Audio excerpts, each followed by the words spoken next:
بسم الله الرحمن الرحيم. الرحمن علم القرآن، خلق الإنسان علمه البيان. الشمس والقمر بحسبان، والنجم والشجر يسجدان. والسماء رفعها ووضع الميزان، ألا تطغوا في الميزان، وأقيموا الوزن بالقسط ولا تخسروا الميزان. والأرض وضعها للأنام، فيها فاكهة والنخل ذات الأكمام، والحب ذو العصف والريحان. فبأي آلاء ربكما تكذبان؟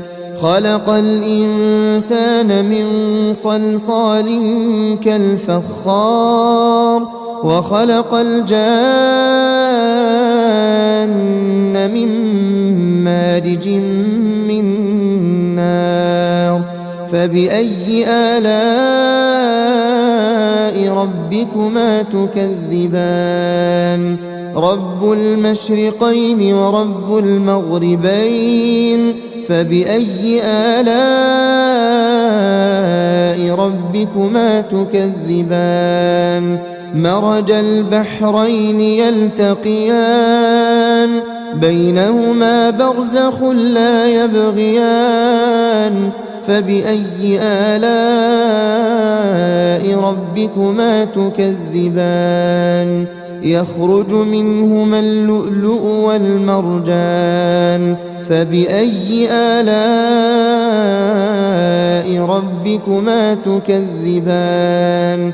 وله الجوار المنشآت في البحر كالأعلام. فبأي آلاء ربكما تكذبان؟ كل من عليها فان، ويبقى وجه ربك ذو الجلال والإكرام. فبأي آلاء ربكما تكذبان؟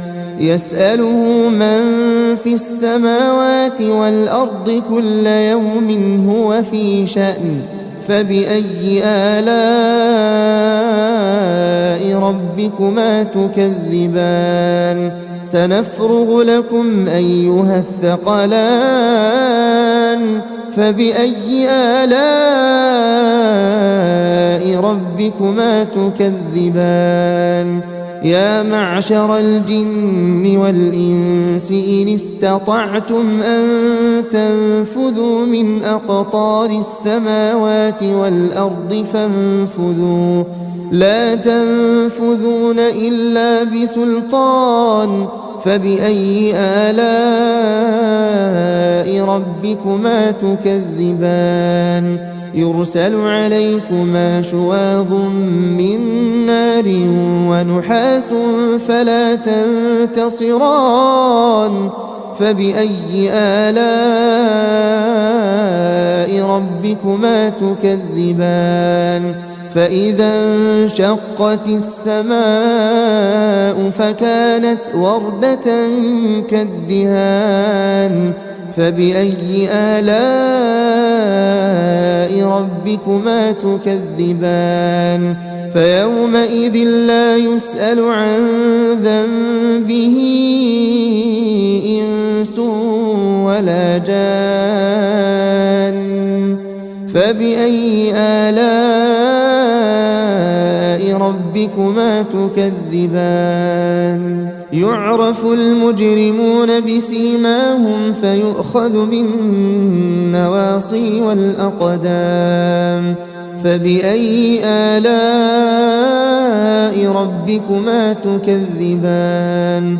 هذه جهنم التي يكذب بها المجرمون، يطوفون بينها وبين حميم آن. فبأي آلاء ربكما تكذبان؟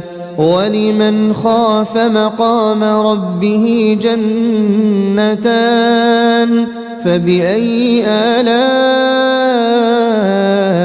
ربكما تكذبان ذواتا أفنان فبأي آلاء ربكما تكذبان فيهما عينان تجريان فبأي آلاء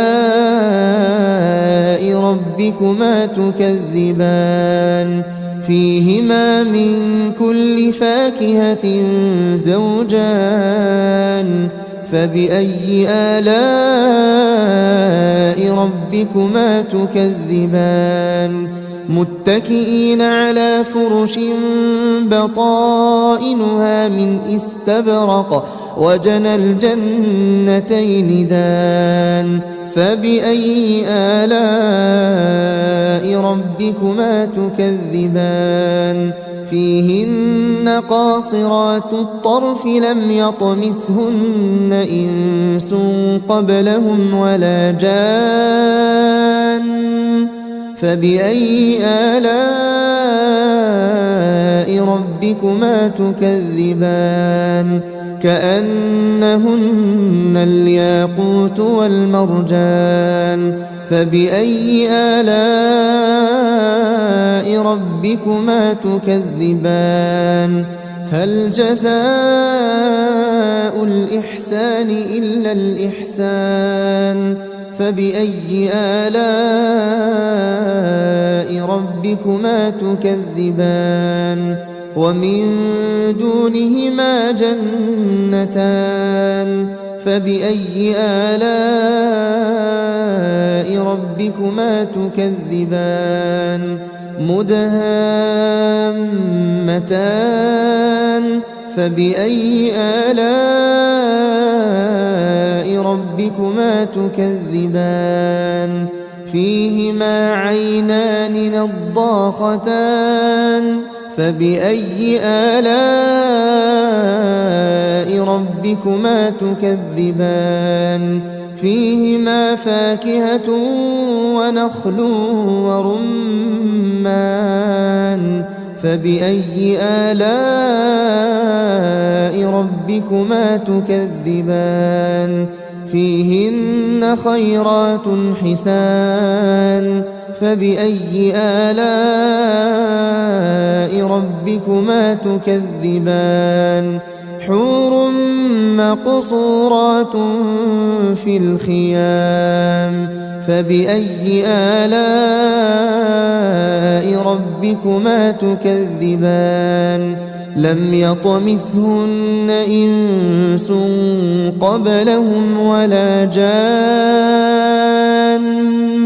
فبأي آلاء ربكما تكذبان متكئين على رفرف خضر وعبقري حسان فبأي آلاء ربكما تكذبان تبارك اسم ربك ذي الجلال والإكرام